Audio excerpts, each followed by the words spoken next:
April മാസത്തെ bullet journaling video ആയിട്ടാണ് കേട്ടോ ഞാൻ വന്നിരിക്കുന്നത്. അപ്പം ഞാനിത് നേരത്തെ ഇടുന്നത് എന്താണെന്ന് വെച്ചാൽ, ഈ ഒരു ഐഡിയയിൽ ഈ ഒരു തീമിൽ നിങ്ങൾക്ക് ചെയ്യാൻ താല്പര്യമുണ്ടെങ്കിൽ ചെയ്യാമല്ലോ എന്ന് കരുതിയിട്ടാണ് കേട്ടോ.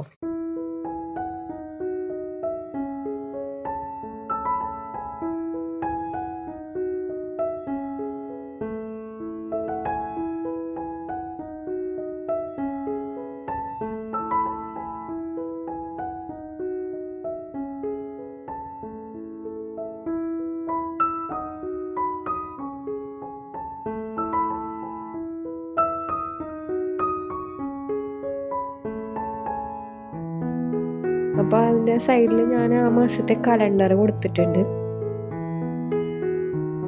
താഴെയായിട്ട് ഡേയ്സ് ടു റിമെമ്പർ കൊടുക്കുന്നുണ്ട്. ഈ കലണ്ടറിൻ്റെ ഓരോ കോളത്തിൽ നമുക്ക് ഇമ്പോർട്ടൻറ്റ് ഡേറ്റ്സ് ഒക്കെ അതിൽ നോട്ട് ചെയ്ത് വെക്കാം.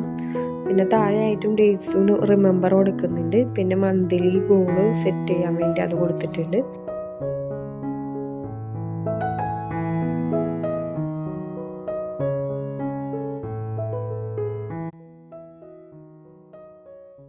അപ്പം ഞാൻ ഏപ്രിൽ മാസത്തെ കവർ പേജ് ഞാൻ ഈ ഒരു രീതിയിലാണ് ചെയ്തത്.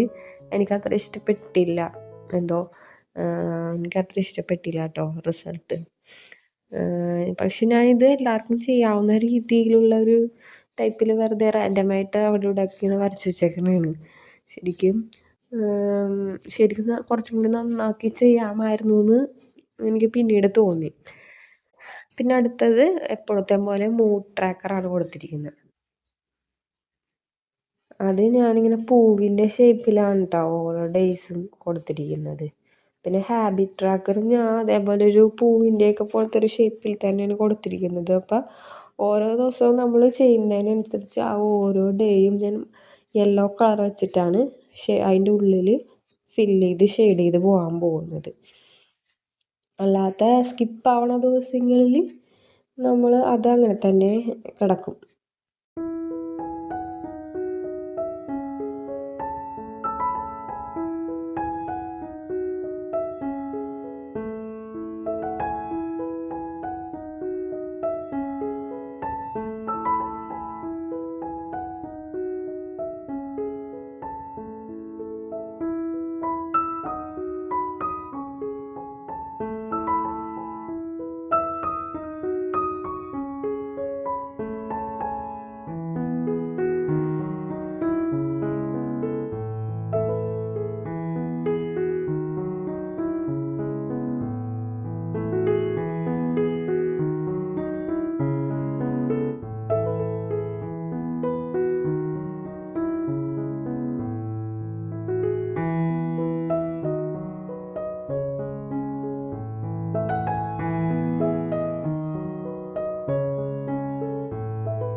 പിന്നെ അടുത്തത് കണ്ടൻറ്റ് ക്രിയേഷന് വേണ്ടിയിട്ടുള്ള കുറച്ച് ഐഡിയാസും കാര്യങ്ങളൊക്കെ എഴുതാൻ വേണ്ടിയിട്ട് ഒരു പേജ് കൂടി കൊടുത്തിട്ടുണ്ട്.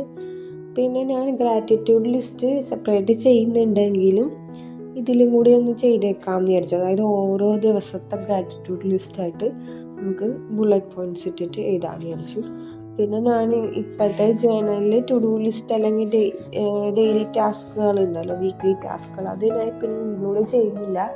കാരണം ഞാൻ കഴിഞ്ഞ തവണ ചെയ്തപ്പോൾ ചില ഡേയ്സ്, ചില സൺഡേയ്സ്, ചില ദിവസങ്ങൾ എനിക്ക് സ്കിപ്പായിപ്പോയി പോകണുണ്ടായിരുന്നു. അപ്പോൾ ഞാൻ വിചാരിച്ച് നമ്മൾ മുൻകൂട്ടി ഇങ്ങനെ ചെയ്ത് വെക്കേണ്ട ആവശ്യമില്ല, അപ്പോൾ ചെയ്താൽ മതിയല്ലോ. ചില ദിവസങ്ങളിൽ നമ്മൾ കുറച്ച് മെസ്സി ഡേ ആയിരിക്കും, ചിലപ്പോൾ നല്ല പ്രൊഡക്റ്റീവ് ഡേ ആയിരിക്കും. അപ്പം നമ്മുടെ ഡേ നമ്മൾ പ്ലാൻ ചെയ്തനുസരിച്ചിട്ട് നമ്മുടെ ഡേ എങ്ങനെയാണോ, നമ്മുടെ സാഹചര്യം എങ്ങനെയാണോ അതിനനുസരിച്ചിട്ട് നമുക്ക് ചെയ്യാമെന്ന് വിചാരിച്ചു.